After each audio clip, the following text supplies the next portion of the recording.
Standing beside Dax was a beautiful glowing dragon. The dungeon filled with a radiant light of purple and gold, and out of the shadows stepped Dr. Drew, summoning us to return. We looked at each other, then back at the scene before us, trying to understand what happened. Moonlight was the first to react. He didn't wait for me to turn him around, but headed for the dungeon, almost leaving me behind. Dax was grinning his droggish grin and wagging his tail as we approached. Moonlight rushed up to the shimmering dragon, and they rubbed noses, intertwining their long necks as large dragon tears pooled around them on the dungeon floor. "Mother," Moonlight finally spoke. "My son," said the lovely creature. Joe and Callie were as astonished as I was. Queen Delphina was alive. How can this be? "Climb down from your dragons and I will explain," said Dr. Drew as he directed us to gather around him.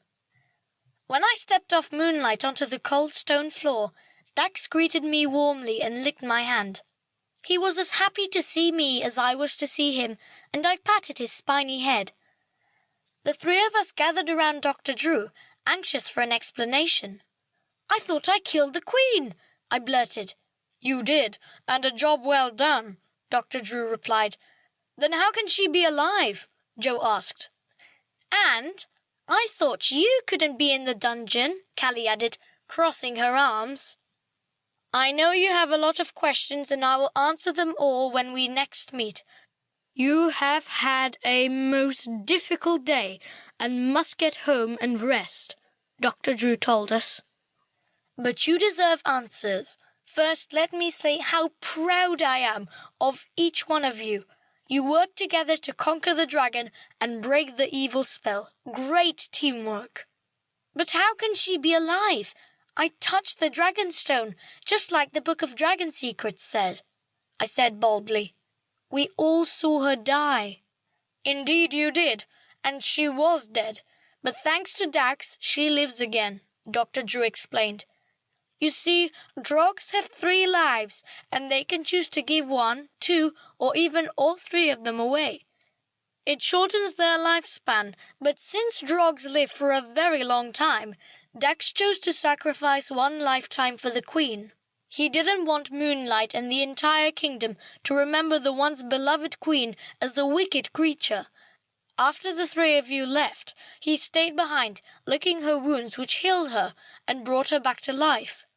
He has been her constant companion for all these years, both before the evil spell was cast and after. He is what kept her alive down here. Even though she tried to kill him many times, he remained loyal. He brought her food and kept her company from a distance." "But he attacked her and helped me defeat her," I cried. "Yes, he did. He knew the only way to free his queen from the evil spell was to defeat her. But now his loyalties have shifted, David," Dr. Drew said, looking directly into my eyes. "What does that mean?" I asked. "If drogs give up one of their lives, they must choose a new master. When he gave up a life for his queen, he knew it was his final act of loyalty. Dax is now yours, David," Dr. Drew answered. "For the rest of your life, Dax will be your drog."